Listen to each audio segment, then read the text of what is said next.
અમદાવાદના બોપલ વિસ્તારમાં એક હૃદયદ્રાવક ઘટના સામે આવી છે. લોહીના સંબંધો લજવાય તેવી આ ઘટનામાં એક માસિયાઈ ભાઈએ જ પોતાના ભાઈ પર જીવલેણ હુમલો કરી તેને મોતને ઘાટ ઉતારી દીધો છે.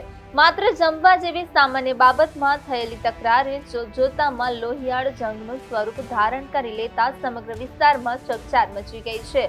મૃતક રામુ કુશવાહા અને આરોપી વિષ્ણુ કુશવાહા બંને મૂળ મધ્યપ્રદેશના મોરેના વતની છે અને અમદાવાદમાં રહીને કલરકામની મજૂરી કરતા હતા. બંને ભાઈઓ જ્યારે ઘરે હતા ત્યારે જમવાની કોઈ બાબતે તેમની વચ્ચે બોલાચાલી શરૂ થઈ હતી. વિવાદ એટલો વધી ગયો કે વિષ્ણુ કુશવાહા આવેશમાં આવી ગયો હતો અને રસોડામાંથી છરી લાવી રામુ પર ઉભરા છપરી ઘા ઝીકી દીધા હતા. તીક્ષ્ણ હથિયારના હુમલાને કારણે રામુ કુશવાહાને ગંભીર ઈજાઓ પહોંચી હતી. વધુ પડતો રક્તસ્રાવ થવાને કારણે રામુએ ઘટના સ્થળે જ દમ તોડી દીધો હતો. એક નજીવી તકરારે એક યુવાનનો જીવ લીધો અને બીજાને જેલના સળિયા પાછળ ધકેલી દીધો છે. ઘટનાની જાણ થતાં જ બોપલ પોલીસનો કાફલો ઘટના સ્થળે પહોંચી ગયો હતો. પોલીસે ત્વરિત કાર્યવાહી કરીને આરોપી વિષ્ણુ કુશવાહાની અટકાયત કરી લીધી છે. ગત તારીખ 1/1/2026 રોજ બોપલ પોલીસ સ્ટેશન વિસ્તારના શિલજ વિસ્તારમાં એક હત્યાનો બનાવ બનેલો હતો, જેમાં ડાયલ 112 ના આધારે પોલીસને આ ઘટનાની જાણ થઈ હતી. ઘટનાની જાણ થતાં તરત જ બોપલ પોલીસ સ્ટેશનની પોલીસ ઘટના સ્થળે પહોંચેલી હતી. આ ઘટનાની સમગ્ર હકીકત એવી છે કે ત્યાં અંડર કન્સ્ટ્રક્શન જે બિલ્ડિંગ્સનું કામ ચાલી રહ્યું છે, ત્યાં લાસ્ટમાં અત્યારે કલર કામ ચાલી રહ્યું છે.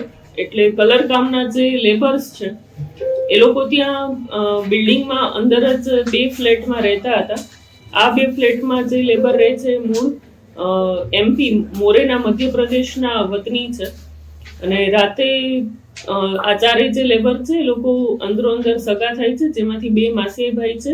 એક જે લેબર છે એના મામા છે અને એક એના કાકા થાય છે. તો આ ચારેય ત્યાં સાથે રહેતા હતા અને એ દરમિયાન રાતે જમવા બેઠા હતા. એ જમવા બેસવામાં જમવા બાબતે અંદરો અંદર રકઝક થયેલી અને તેમાં જે મરણ જનાર છે રામુ કુશવા તેની હત્યા નિપજાવેલી છે.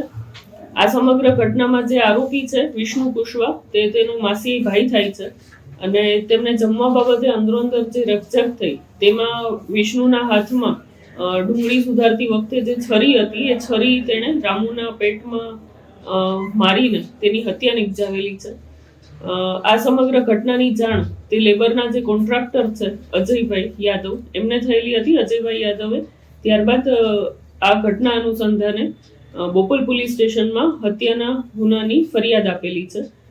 બોપલ પોલીસે આની હત્યાની જાણ થતાં ઘટના સ્થળે પહોંચીને જે આરોપી છે વિષ્ણુ કુશવા તેની તાત્કાલિક જ અટકાયત કરેલી અને હત્યાનો ગુનો નોંધીને આગળ કાયદેસરની તપાસ હાથ ધરેલી છે.